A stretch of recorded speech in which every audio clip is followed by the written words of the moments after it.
dengan Coach Alan lagi pada siri tips kurus Ramadan yang kita buat setiap hari. Siri pula menjawab. Dan hari ini insyaAllah kita akan sentuh mengenai protein. Okey. Tapi siapa yang bersama dengan Coach beberapa hari yang lepas dalam siri tips kurus Ramadan ini, yang siapa ingat kita bermula dengan topik air, lepas tu Coach cerita mengenai karbohidrat, kemudian semalam kita cerita mengenai serat. Dan insya-Allah kalau you belajar dan you cuba mengamalkan apa yang Coach sampaikan ini, insya-Allah you boleh turun berat badan. Filosofi, falsafah yang Coach pegang mungkin berbeza daripada orang lain, tapi Alhamdulillah, yang penting makanan kita seimbang, yang kita tidak, bila kita turun berat badan tu, kita tidak menidakkan ataupun kita tidak mengenepikan ada makanan-makanan yang tertentu kerana kepentingan tu. Jadi macam for example, untuk tajuk hari ini saja, ini adalah perkara yang selalu orang akan tepikan, protein. Walaupun dalam cakap penting, tapi apa yang rata-rata Coach tengok, kalau orang tu dia tanpa ilmu yang betul, dia nak turunkan berat badan dia makan sup sayur saja. Okey, dia makan mihun. Okey, dia makan biskut yang sedikit, dengan andaian bila dia makan sedikit itu dia boleh turun berat badan. Sekarang andaian itu sebenarnya Coach, apa yang Coach nak sampaikan sini, kita nak turun berat badan, kita bukan kurangkan makan, tetapi kita makan benda yang betul. Nah, masalah berat badan ni tidak wujud zaman dulu sebelum ada proses makanan proses. Sebelum ada kekayaan. Okay? Kekayaan ni maknanya bila ada kekayaan tu banyaklah makanan-makanan yang sedap-sedap. Okay? Jadi kalau orang asli yang duduk di hutan, mereka tidak mempunyai masalah obesiti, sebab makanan itu memang dicipta khas balance. Tapi because of process, because nak simpan lama, because nak jual kepada masa dalam bentuk yang packaging, ini membuatkan makanan yang nilai-nilai nutrition dia ada telah ditolak, diketepikan, hanya disebabkan nak sampai kepada public. Now, sometimes manufacturer bukan salah 100%. Sebab permintaan juga yang mendorong manufacturer untuk menghasilkan makanan-makanan jenis yang mungkin kurang nutritionnya. Sebab kalau manufacturer keluarkan makanan yang balance nutrition dia, mungkin mahal, dan consumer akan kata, oh ini mahal, saya tak mau, saya nak beli yang murah je. Jadi bila dia nak beli yang murah, of course lah manufacturer akan design satu makanan yang memang very cheap, yang tak ada khasiat, sebab ini yang kau nak. Sebab Coach pernah duduk masa buat haji dulu, duduk dengan seorang yang bahagian purchasing di dalam supermarket ternama juga di Malaysia ni. Jadi Coach macam agak-agak macam mengadu kat dia lah, kenapa kita tak ada makanan healthy dekat kita punya shelf. Dia cakap kita cuba order. Dia kata kita order makanan healthy tu, tapi of course lah dia ada premium, dia kena bayar mahal sikit, sebab dia ada value di situ. Macam kereta lah kan, kalau kereta ada value, Mercedes ke, Porsche ke, BMW ke, mestilah dia mahal. Tapi kenapa orang beli? Sebab dia nak value tu. Bukan, orang beli kereta bukan disebabkan murah. Orang beli kereta disebabkan apakah benefit kereta tu, apakah value yang ada pada kereta tu. So sanggup dia berhutang beratus-ratus ribu sampai $500,000 untuk beli kereta. Jadi makanan, kenapa tidak pada makanan? Kenapa orang tidak meletakkan kepentingan pada makanan? Padahal makanan tu masuk dalam badan kita. Makanan tu nanti yang akan broken down into becoming part of our body. It becomes our body. Kita mungkin spend banyak duit pada makeup, pada skin, pada baju, topi, cermin mata, kasut. We spend so much money. Tapi bila masuk bahagian makanan saja, inilah priority yang paling rendah. Padahal dia beli makanan tu mahal juga. Okay? Dia beli kat fast food, dia beli kat restoran, dia spend a lot of money pada makanan, ataupun makanan-makanan yang even dalam supermarket tu yang dia jual processed food, biscuit dan sebagainya pun boleh jadi mahal juga. Jadi itulah apa yang coach sampaikan pada siri yang pertama, siri yang kedua, siri yang ketiga. Hari ni ialah hari yang ke berapa? 1, 2, 3, 4. Hari keempat ialah untuk mengembalikan kita punya kesedaran. Okay? Walaupun mungkin 100% you tak boleh capai, tapi at least you sedar. Bila you berdepan dengan makanan tu, you terfikir, okay, oh yang ini yang coach sebut ni, ini yang coach sebut ni. Okay? Untuk you nak berubah dengan lebih lancar lagi, macam jugalah kan, kalau sebenarnya you ikut program, then kita boleh bantu you ubah secara lebih teratur lagi, lebih more dia punya more organized way. How we help you to develop you punya lifestyle. Tapi setakat ni kita bagi you ilmu supaya you sedar benda tu mana yang betul, mana yang salah. Okay?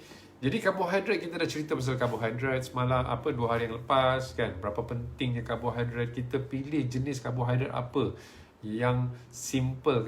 Kenapa simple ni jadi isu? Sebab dia melonjakkan gula dalam darah kita. Gula kita terus melonjak naik. Kita kalau boleh pilihlah karbohidrat yang kompleks. Dan antara benda yang boleh membantu karbohidrat kompleks ialah fiber dia. Jadi bila kita makan bersama fiber, sayur, buah, apa-apa bijirin yang mempunyai whole meal, yang ada fiber dia sebenarnya melambatkan proses gula tu kena serap dalam badan kita, yang menjadikan kita punya gula tidak melonjak naik. So itu cerita pasal karbohidrat. So hari ni kita nak cerita pasal protein. Dan protein ini adalah benda yang selalu masyarakat ketepikan. Sebab mungkin satu, mahal. 2, susah nak simpan. Nak proses pun susah, nak masak dia. Okay? Kalau karbohidrat ni, roti tu senang saja. Ambil roti, ambil margarin, ambil kaya, tampal makan, pop masuk makan. Tapi kalau protein ni, kita kena proses protein tu. Nak kena masak dia. Kemudian nak masak pula nak kena simpan. Kalau tidak dia basi. Jadi dia mahal. Okay? Ada harga lah, bukan nak kata mahal lah, itu harga dia lah. Ini harga protein, dia bukan mahal, tapi ini harga dia. Okay? Jadi menyebabkan bila benda ni berlaku, jadi orang pun kalau boleh dia tak mau ada protein sangat. In fact, even dalam kita punya sports nutrition dengan ahli-ahli sukan kita semua pun yang coach perasan lah, kurang sikit dalam pendekanan protein kepada mereka. Walhal protein ini sangat penting untuk membantu mereka performance dalam sports. Okay? So, how are you semua? Apa khabar? Kita dah berpuasa hari yang ke-5. Sekejap je kan? 5. Hari yang ke-5 dah. Sekejap lagi dah raya. Raya kat rumah lah juga, nampak gaya. So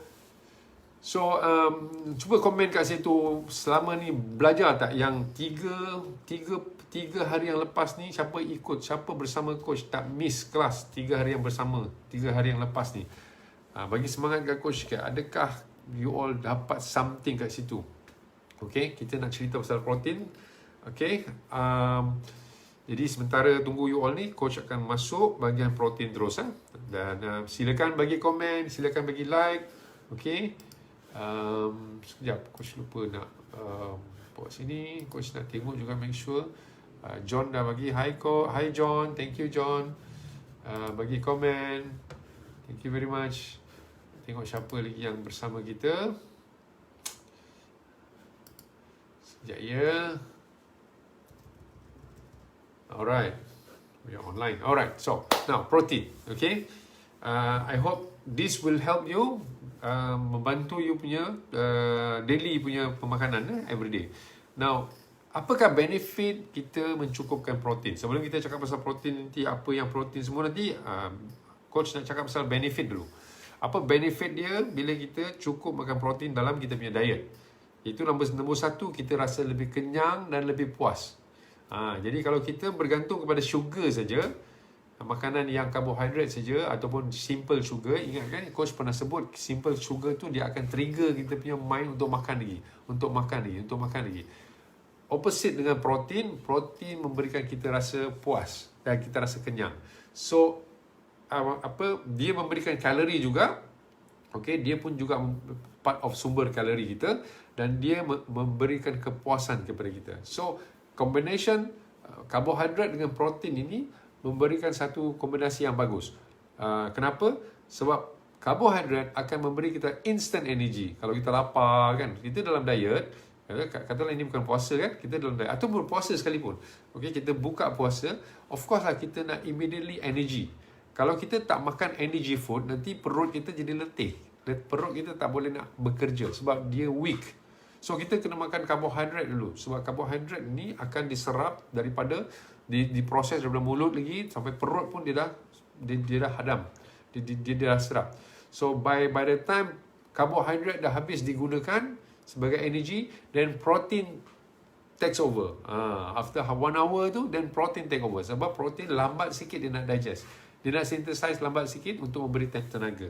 So combination karbohidrat dengan protein ini sangat baik sebab dia memberikan kita ketahanan kenyang lagi lama lagi. So untuk diet sangat penting benda ni sebab ramai orang komplain kan. Dia tak ada disiplin, dia lapar. Kenapa tak ada disiplin? Sebab badan itu tidak stabil. Badan rasa macam nak makan. Now, jangan salahkan diri kita kenapa kita tak disiplin. Disiplin datang daripada ada sesuatu benda lagi yang lain. Dan antara benda tu ialah, are you satisfied? Are you satisfied? Is your body satisfied? Is your body okay? Kalau your body keep complaining, protein tak cukup, kan? Of course lah badan kita jadi tak stabil. Kita rasa nak makan saja. Sebab kita respond kepada kekurangan yang ada dalam badan kita. So jangan kurangkan apa keperluan badan tu. So antara apa yang badan nak ialah protein. So bila kita cukupkan protein itu, nanti coach akan cerita tau berapa banyak protein yang you perlu. Okay, so you akan rasa lebih kenyang. So dalam puasa pun sama juga, sahur. Now ada orang dia dah mengajar badan dia, oh aku tak sahur pun tak apa. Now you teach your body to become like that, and then body pula adapt macam mana tuan dia buat.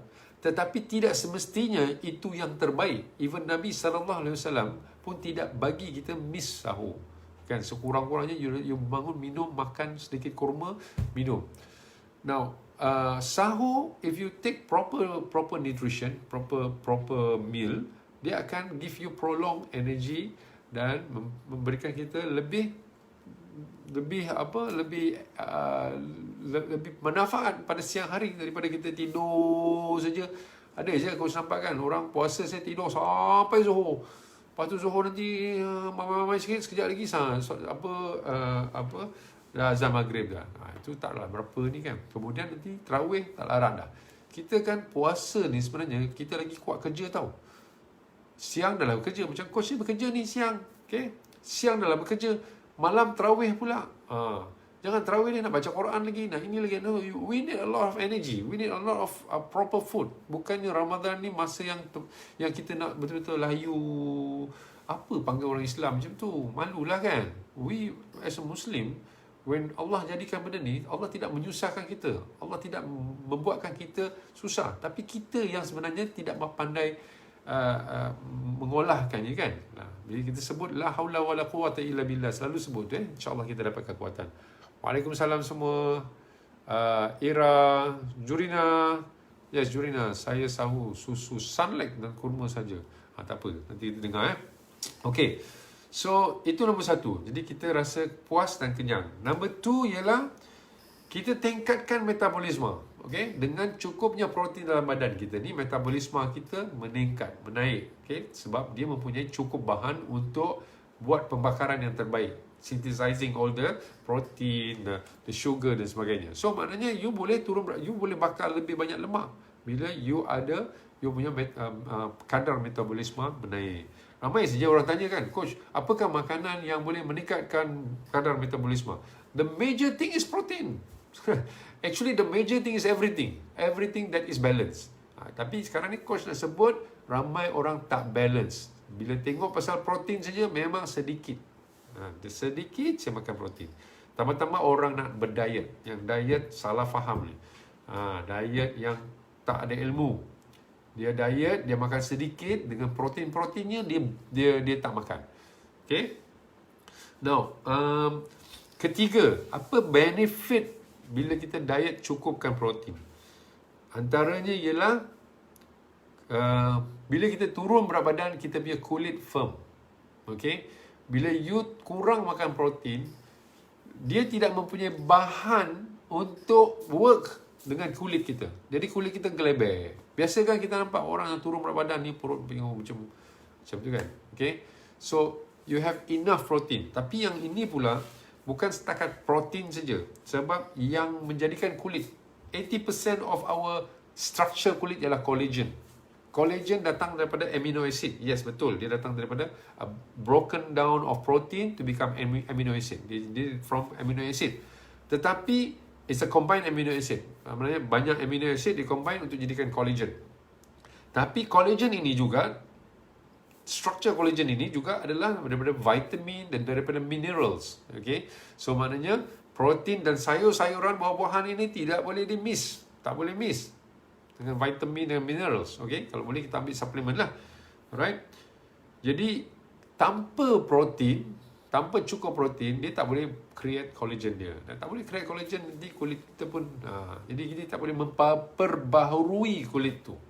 Okay? So ramai saja bila orang turun berat badan dalam keadaan yang dia dah tak stabil. Okay? Nampak macam tua je. Okay? Nampak very old. Ini antaranya ialah kurang protein. Okay? Dan yang keempat ialah of course lah tentang kesihatan. Okay? Sebab protein ialah satu bahan asas. Waalaikumsalam As'ana. Thank you. Protein adalah bahan asas badan ni. Semua ni protein ni. Mata kita protein, hingga darah kita protein, jantung kita protein, pankreas kita protein, perut kita protein. Semua DNA, deoxyribonucleic acid. Kan? Kuku kita protein. Nak buat tulang kita pun memerlukan protein. Everything perlu protein. Dan kenapa kita nak tolak tepi protein? Very important. Okay? So, untuk kesihatan, kan? Especially, untuk kesihatan, kita nak sihatkan kita, darah kita, hemoglobin kita pun protein juga. Just sel-sel hemoglobin tu. So, kalau kita cukupkan pengambilan protein, sel-sel kita pun sihat. Darah-darah kita boleh mengambil nutrien ni, menghantar nutrien dia, oksigen, jadi kita rasa more aktif. Okay? Immune system kita meningkat sebab immune system kita, sel darah putih pun daripada protein juga. Jadi kalau kita kurang makan protein, benda-benda macam ni tak boleh nak dihasilkan. Jangan ingat untuk menggerakkan badan kita hanya perlu kalori daripada sugar saja. No, we need protein. Protein is very essential. That's why dalam coaching program kita very concerned tu. Kalau orang tu makan sedikit protein, kita tegur. Protein kurang. Okay? Asyik protein saja. Pasal apa? Ini masalah antaranya biggest problem dengan masyarakat Malaysia. Dia kurang makan protein.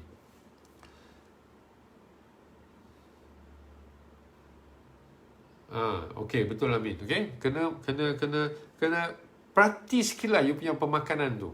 Tambah-tambah kalau bulan puasa ni, tendensi kita nak makan benda manis, kuih semua tu ada tinggi. Jadi bila kita dah buka puasa dengan all these other things, kita dah jadi kenyang, kita nak makan protein dah jadi kurang. Okay? Macam coach cakap tadi lah, protein kan orang kena buat lebih sikit kerja nak sediakan protein. Now, antara satu lagi benefit daripada mencukupkan pemakanan protein kita setiap hari ialah kita aging. Orang kan tak suka aging, nampak tua cepat kan. Macam katalah kalau coach coach berumur 57 tahun, mempunyai 7 orang cucu, jalan sebelah dengan orang yang 40 tahun katakan. Diorang cakap, macam nanti dia ingat orang yang 40 tahun tu lagi tua daripada kita. Jadi rasa macam mana kan. Jadi penuaan ni bukan kita nak muda all the time, bukan. Kita kena respect juga apa yang Allah jadikan. Of course kita akan jadi tua, kita akan menuju ke kubur kita juga, semua tu kan. Tapi maksudnya bila penuaan kita tu dalam keadaan yang healthy, Okay? Jadi kita boleh dengan ilmu yang ada, sebab orang yang dah sampai over 50 years old ni, dia banyak pengalaman dia. Bukan pengalaman dia hebat ke apa, dia lalui kehidupan dia. Dia lalui anak-anak yang kahwin, dia lalui perangai-perangai ini, perangai itu, semua dia lalu. Jadi pengalaman ini bagus juga diturunkan. Tapi kalau kita dalam keadaan yang tak sihat, tak larat, kan, tak mempunyai keupayaan, macam mana kita nak bantu? Jadi penuaan dalam keadaan yang sihat ni penting. Okay? So bagi yang berpuasa, kenapa protein ini penting? Of course, yang number one ialah you akan rasa lebih kenyang, you akan dapat more energy. You see, bila you rasa kenyang dan you rasa more energy, you akan lebih aktif. Bila you lebih aktif, you akan bakar lebih banyak lemak. So dalam proses kita turun berpuasa, dan kalau you nak mengambil peluang puasa ni untuk turun berat badan, you kena aktif. Bukannya puasa lepas sahur tidur sampai tengah hari, lepas tu maknanya you are really bringing down your metabolism. You should be like macam lepas sahur, you aktif. Kalau nak berehat sekejap. Kemudian bangun lagi, aktif lagi sampai buka puasa, aktif. Kemudian lepas buka puasa pula, aktif pula dengan solat. Kita perlu aktiviti untuk membakar lemak. Bukannya duduk, tidur saja, makan benda-benda sihat. Oh, ini makanan ni sihat, boleh turun berat badan. No, makanan sihat tu ialah untuk buat kita aktif. Bukan tidur je. Kan? Jadi, dalam berpuasa tu, bila kita lebih kenyang, kita lebih energi, kita boleh jadi lebih aktif. Okay? Itu nombor satu. Nombor dua, bila kita cukup makan protein, macam tadi kata turun berat badan ni, turun berat badan susut, apa yang susut? Takutnya yang susut ialah kita punya otot, kita punya muscle yang menurun. Sebab kita macam starvation. Starvation mode, dia tak cukup protein, dia ikat lemak, tapi kita punya muscle yang turun.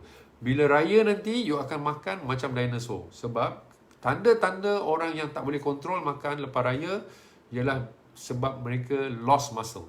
Sebab bila orang lost muscle, selera dia meningkat. Dia tak boleh kawal. So you have to maintain your protein intake supaya you tak turun muscle. Masa berpuasa, bulan Ramadan.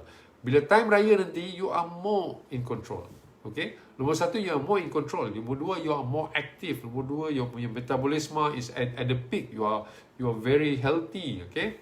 Jadi itu yang penting. So, maknanya dia menggalakkan kita turun berat badan dalam keadaan yang lebih stabil. Okay? Jelas? So far macam mana? Are you getting something? I hope you're getting something. Tak adalah buang masa. Bukan buang masa lah. Sia-sia kan. Kesian lah coach ni. I hope you all dapat something lah daripada apa yang coach sampaikan sini. Sebab macam mana pun coach ni tengok kan cara orang makan, ada yang memang ramai masih lagi tidak mementingkan protein. Wallahualam. Jadi soalannya, berapa banyak protein sehari yang perlu dimakan? Ini banyak berbeza pendapat. Okay, macam mazhab lah. Mazhab tu semua banyak beza. Tapi rata-rata you can take like macam antara every 1 kilogram berat badan, antara 1 hingga 1.3 kilogram. Okay? Okay, antara 1 hingga 1.3 kilogram. Kalau lelaki bolehlah lebih sikit. Okay? Jadi kalau sekiranya seorang itu adalah lebih kurang macam 70 kilogram. Okay? 70 kilogram, dia memerlukan lebih kurang 70 kilogram protein. Itu pun sedikit. Okay? Bagi coach sedikit. Especially kalau orang exercise pula. Jadi every time dia exercise, dia kena add protein. Ataupun dalam filosofi yang berbeza, setiap 30% of your calorie is protein. Jadi katalah sekarang you perlu lebih kurang 1,500 kalori. Okay ya, dengar siapa yang tulis kat apa semua ni, beruntung. Katalah you perlu 1,500 kalori. So 30% daripada situ ialah dalam 450 kalori. Nah, macam mana 450 kalori ni kita akan convert pergi protein? Kita divide by 4. Setiap 1 gram protein adalah 4 kalori. Jadi divide by 4 lebih kurang 112 gram. Jadi tak kira lah berat badan apa. Jadi berapa banyak kalori you perlu. Kalau you buat Zumba and you bakar 1,000 kalori, okay, by 30% daripada situ ialah 300 kalori, divide by 4, you kena add up 75 gram protein. Something like that. Okay, 75 gram protein. Banyak tu. Mungkin tak berapa betul, tapi agak-agak macam tu. Tapi untuk senang you punya fikiran ialah setiap 1 kilogram berat badan lebih kurang 1 hingga 1.3 gram of protein. Jadi kalau orang tu 70 kilogram, kalau dia ambil on the higher side times by 1.3, lebih kurang 91 gram. Okay, itu kira okey lah. Now, nak bagi nota tambahan, protein ini tidak boleh dihasilkan oleh badan sendiri. If you're not eating the protein, impossible, there's no way badan boleh hasilkan sendiri protein. Itu nombor satu. So, maknanya kita kena makan protein. Nombor dua, protein tak boleh dibawa the next day. Apa yang kita makan hari ni. Apa yang kita makan besok. Dan ada kajian yang menunjukkan apa kita makan pagi ni, dia guna pagi ni. Apa yang kita makan tengah hari, dia akan guna tengah hari. Tak adalah kita cakap, okay, aku perlu 100 gram protein, aku akan makan 100 gram protein pagi, khalas untuk satu hari. Tidak efektif. Dia tak boleh nak proses protein dalam amount yang banyak. That's why kita perlu jarakkan pemakanan protein kita. Breakfast kita ada protein, tengah hari kita ada protein, snacking kita ada protein, makan malam kita ada protein, supaya efektif yang kita makan tu masuk absorb. Kalau kita makan banyak saja pagi-pagi, kita makan 4 ketul ayam. Okey, setiap satu ketul dalam 100 gram, 400 gram ayam makan. Okey, lepas tu, coach, saya dah settle lah protein untuk hari ni. Tak jadi. Mungkin apa yang menjadi 4 ketul tu, dia absorb 1 ketul je. Yang lain semua, dia tak boleh nak buat apa-apa. Okay? So, maknanya tanggungjawab kita. Kerja tak jadinya. Kalau yang tak berpuasa tu, katalah zaman bukan berpuasa, bukan Ramadan, di luar bulan Ramadan ni, kena fikir kan. Biasanya, you buat macam mana? Pagi-pagi tak fikir pun. Pergi tengok kat kedai apa yang ada. Kan? Tak ada perancangan pun nak berancang macam apa nak makan. Lepas tu tengah hari, lepas tu masa snacking, mulalah komplain, alah, tak ada makan lah kat sini tak ada makan lah. Sebab kita tak plan. Sebab suasana apa yang ada dekat Malaysia bukan untuk menyokong healthy punya pemakanan yang sihat. Dia bukan menyokong pemakanan sihat, tapi bukan nak salahkan peniaga-peniaga. Sebab peniaga respon kepada consumer yang tak minta. Kalau sekiranya peniaga keluarkan, consumer tak beli, macam mana peniaga nak untung? Mau tak mau, kenalah jual nasi lemak, roti canai yang tak ada protein. Berapa banyak protein dekat roti canai? Berapa banyak protein dekat nasi lemak? Nasi lemak tu telur pun kena potong 4. Berapa banyak protein kat situ? Jadi we cannot depend kepada mereka. We have to decide ourselves. Okay, so far okay? Yes, faham. Baru nak jadikan dinosaur aja nanti. Sebab hilang masa puasa ni. Yalah. Kan, be careful lah. Okay, sekarang ni coach nak cerita sikit. Ini bonus tau. Hari ni bonus. Nak bagi bonus kat you all. Hopefully you ambil berat lah. You value kepada apa yang coach nak bagi ni. Okay, bagi dekat sikit. Okay. Now, macam manakah pengambilan protein kita sehari? Ni coach ambil contoh satu meal plan. Semalam kita ada buat satu meal plan kan. Satu meal plan satu hari. Macam mana dapat fiber. How much fiber you need. Siapa yang ambil snapshot ke apa ke ataupun tengok balik ke, bolehlah tengok macam mana kan. Tujuan coach tunjuk tu bukan itu meal plan dia, tapi give you an idea.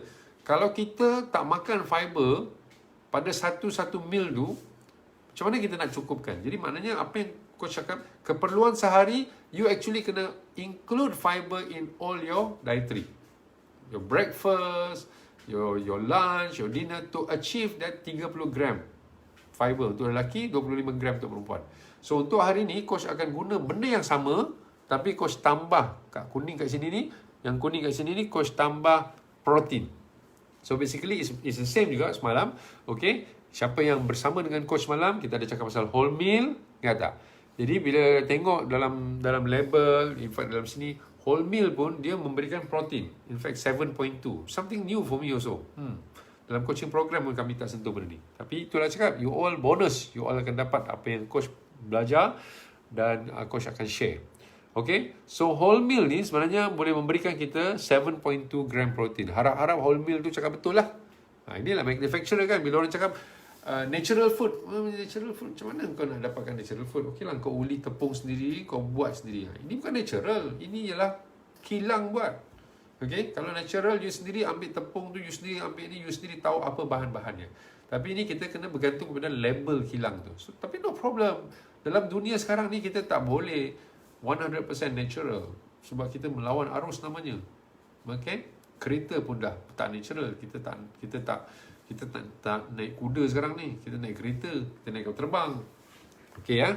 Itu coach nak selalu sebut tau, sebab ramai orang selalu cakap, is this natural food? Sebab I don't know how you're going to do natural food dalam zaman sekarang.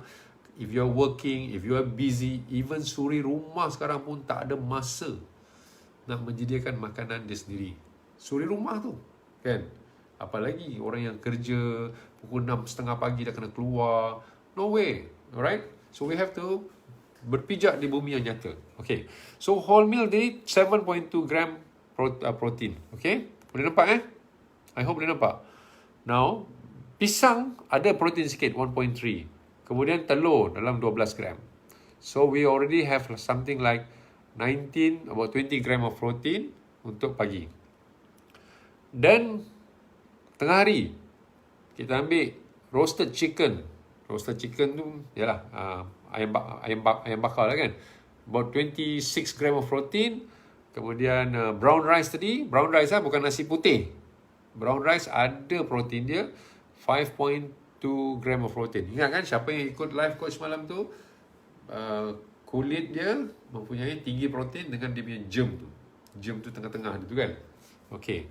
So brown rice pun. Jadi ini adalah super protein. Tapi dalam sayur hijau dia tak ada sangat protein, melainkan macam brokoli mungkin ada sikit. Tapi you can tengok.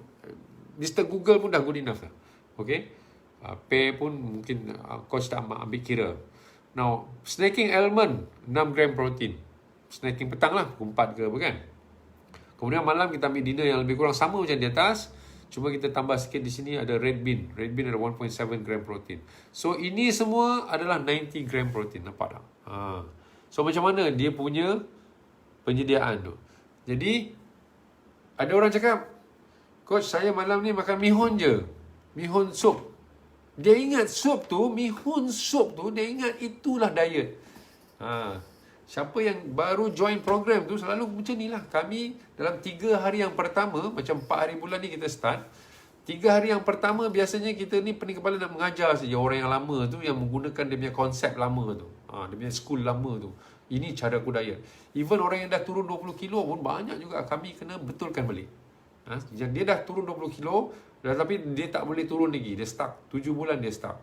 Lepas tu dia masuk program kita, dia turun 800 gram. Kemudian the next week lagi dia turun sikit lagi. Dia rasa macam, coach macam mana ni? Terus lepas ni minggu ni dia turun lagi. So dia dah happy sangat, dia kata. So happy sebab selama 7 bulan dia tak boleh turun. Jadi bila dia present dia punya makanan, kami kena betulkan banyak. Sebab cara dia present makanan tu terlampau meriah sangat dan kalorinya susah nak dikawal. Jadi ada juga yang kurang protein. So nampak tak macam mana kita, kalau you betul-betul menekankan pada makanan yang healthy, makanan yang sihat, setiap bahagian, breakfast, lunch, dinner, ini perlu diambil berat. Dan ini baru 1 hari. Cuba you bayangkan. Ini baru 1 hari. Dan you kena buat benda ni every day. 365 hari. Perut dia tak ada holiday. Hari-hari perut akan lapar. Of course lah, kita tak perfect, kita tak boleh buat macam ni. Sekali-sekali memanglah kita pun enjoy kita makan. It's impossible to get all balance all year round. Impossible. Tapi how much balance compare dengan tak balance? That is the issue. Kebanyakan rakyat Malaysia more imbalance daripada balance. That's why Malaysia 60% overweight, 50% obesity. Okay? Jadi ini fakta tau. Ini berdasarkan kepada fakta. Malaysia 50% overweight, obesity. Dan nombor 1 di Asia. Sedih kan? Kesian. Jadi insyaAllah dengan coach cuba buat ni, usahalah. Jadi maksud kenapa coach nak cakap 365 hari kita kena buat ni? Bukan nak menakut-nakutkan, tapi nak create satu awareness that food is important. Kita tak boleh nak ambil tolak tepi saja, kan? Even Allah SWT pun bila sebut dalam Al-Quran tu, dia gunakan fi'al amar. Kulu, makanlah dari apa yang disediakan di muka bumi ini halalan thayyibah. Orang sebut halal je. Oh, ini halal tak? Halal tak? Halal tak? Tapi dia tak sebut thayyib. Ini baik tak untuk badan? Ini baik tak untuk kesihatan? Ini baik tak untuk diriku? Baik tak untuk ibadatku? Dia tak tanya. Padahal Allah tidak memotong, tidak potong halal tu. Dia cakap halal. Tengoklah kalau baik pun okey, yang tak baik pun tak okey. Tak. Dia gabungkan. Kalau sikut nahu dia, halalan thayyibatan. Maknanya macam kereta merah. Tak boleh. Kereta hijau tak boleh. Dia mesti kereta merah. Abang, belikan saya kereta merah. Bila sebut kereta merah tu, dia tahulah. Tak boleh. Kereta putih tak boleh. Kereta hitam tak boleh. Mesti kereta merah. Sama juga ini. Halalan thayyiban. Dia bukan halal. Bukan halal wa taib, bukan. Tak ada wa lagi bawa apa dalam nahu dia, tak ada wa. Halalan thayyibatan. Sambung. Jadi makanan ni mesti every day. So macam mana kita nak buat every day? Inilah kita kena latih diri kita. Jadi latih ni kalau seorang-seorang tu besar juga cabaran dia, kan. Dia mesti mau ada group lah. Kalau boleh masuk group, masuk coaching program, barulah mudah. So untuk puasa pun sama juga. Okay. Walaupun sini meal plan ni tak ada puasa, tapi agak-agak you dah boleh macam bayangkan lah banyak pemakanan itu macam mana. Kan? Sebab bulan puasa ni coach sebenarnya puasa ni misteri, kan. Bagi coach sudah sebut hari tu puasa misteri. Tapi kalau you makan cukupkan saja. Apa orang kata, sekadar cukup saja. InsyaAllah you turun berat badan dan dalam keadaan yang sihat. Maksudnya sekadar cukup dari segi balance dia. Protein, karbohidrat dan sayur-sayuran dan buah-buahan tu. As long as you makan, and then karbohidrat yang coach sebut tadi tu, jangan ambil karbohidrat yang, elakkan ambil karbohidrat yang menukar gula dalam badan secara tiba-tiba. Okey? Kalau sini nak menggunakan certain produk pun, macam meal replacement ke, ada macam blend buah dengan tambah protein, dalam protein powder dalam tu, itu semua as long as dia punya gram, as long as dia punya perkiraan itu balance, should be okay. Sebab coach memang tak ada apa, if I take ayam pun, ayam sekarang pun lemak dia tinggi. Coach kalau pilih ayam pun pilih ayam yang higher quality tau, yang kurang daripada lemak. Adalah yang organik, yang free antibiotik semua tu, kan. Kalau kita tengok memang kalau coach siang ayam tu, kita boleh perasan tu lemak dia kurang compare dengan ayam yang biasa. Jadi bila you cakap pasal natural ke tidak, even ayam kita pun tak natural, yang sangat tinggi lemak dia. So kalau coach nak depend protein kepada ayam tu, kita tak tahu lemak dia berapa banyak. Macam mana nak kira lemak dia? Tak ada orang pun declare lemak yang ada pada ayam tu, tak orang declare. Yang kita tahu kalau sini ayam kampung, okey, ini lemak dia. Tapi ayam bandar, ayam yang macam tu, kita tak tahu lemak dia berapa banyak. So daripada benda kita tak tahu, so kalau ada produk yang boleh menghasilkan satu benda dengan ukuran yang lebih tepat, why not, kan? Sebab itu pun kita tak tahu. Ayam tadi tu pun kita tak tahu. Ikan sekarang pun, kalau you ambil ikan salmon pun tinggi lemak. Sebab ikan salmon ni dia pun diternak juga dekat Finland, dekat Norway, dia pun ternak juga. Jadi benda-benda macam tu sekarang agak sukar kita nak dapatkan the real value of the idea. Tapi whatever the thing is, as long as you tahu nak kira, okay. Jadi itulah coach ada sebut dalam coaching program baru-baru ni. After Hari Raya nanti, coach akan buat something different dan everybody akan tahu macam mana dia kira, berapa banyak protein dia perlu, lemak dia kira. Besok kita akan cerita pasal lemak. Okay, lemak jangan ingat lemak tu tak baik. Lemak tu baik. Okay, tapi lemak apa? And then lemak tak boleh banyak. 1 gram lemak akan menghasilkan 7 kalori. 7 kalori 1 gram. Every 1 gram of lemak is 7 kalori. Tapi every 1 gram of protein atau karbohidrat baru 4 kalori. So maknanya lemak ni lebih solid kalori dia, lebih tinggi kalori. So kita tak perlu dalam amount yang banyak, tapi kita perlu. Jadi besok kita nak cerita pasal lemak tu, supaya faham. Eat clean langsung. Clean sangat pun tak boleh juga. Kita kena ada element of healthy fat dalam tu. Besok kita akan cerita ya. So ada tak soalan-soalan? Hari-hari tak ada soalan ya. Bagus you all ya. Jadi sekarang coach sudah sampai 40 minit dah. Okay. So itu saja yang coach nak sampaikan. Baru je nak jadi dalam so okay. Itu saja nak sampaikan. Semoga apa yang coach sampaikan ini adalah membawa manfaat. Dan sekali lagi coach cakap, kalau you betul-betul ikut coaching program, kalau you ikut betul-betul apa yang coach sampaikan ni, insya-Allah you boleh turun berat badan dalam keadaan yang sihat. Okay. So itu saja daripada coach. Hingga besok kita berjumpa 12.30 insya-Allah. Assalamualaikum warahmatullahi wabarakatuh. Bye.